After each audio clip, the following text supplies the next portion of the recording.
ሰላም ሰላም እንዴት ናችሁ የዩቲዩብ ቤተሰቦቻችን? እንደተለመደው አዲስ ነገር ይዘን መጥተናል። በሰይፉ ሾው ላይ የተከለከለው ወጣት ቲክቶከር አዶናይ በአምለሰት ሾው ላይ የክብር እንግዳ ሆኗል። በስግጥ ፍምስ መርሃ ግብር የምናውቀው አዶናይ ለብዙ ወጣቶች አነቃቂና አስተማሪ መልእክቶችን አስተላልፏል። ሁሉም ሰው የራሱ የሆነ ገበና እንዳለው አውቃለሁ። ነገር ግን ብዙዎቻችን ውርደትን ስለምንፈራ ከፍታን አንችልበትም ሲልም ገልጿል። ስግጥ ፍምስ ብለን ወደ ከፍታ እንሄዳለን ሲልም መልእክቱን አስተላልፏል።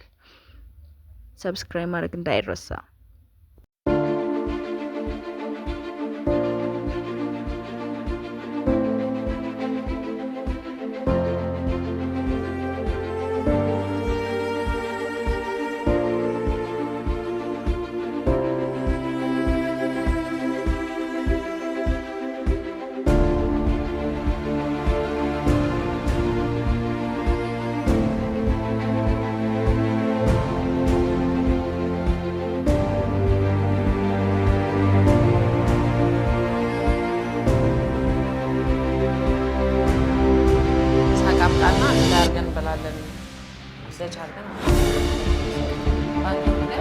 አሪፍ ነገር ኦርደር አረግ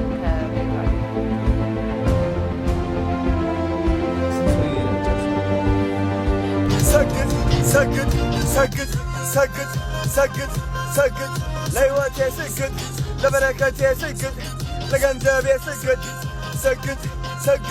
ሰግጥ ፈምስ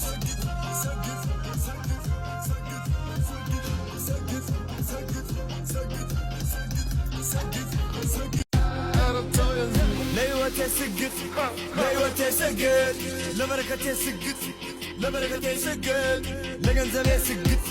ለገንዘቤ ስግጥ ሰግጥ ፍምስ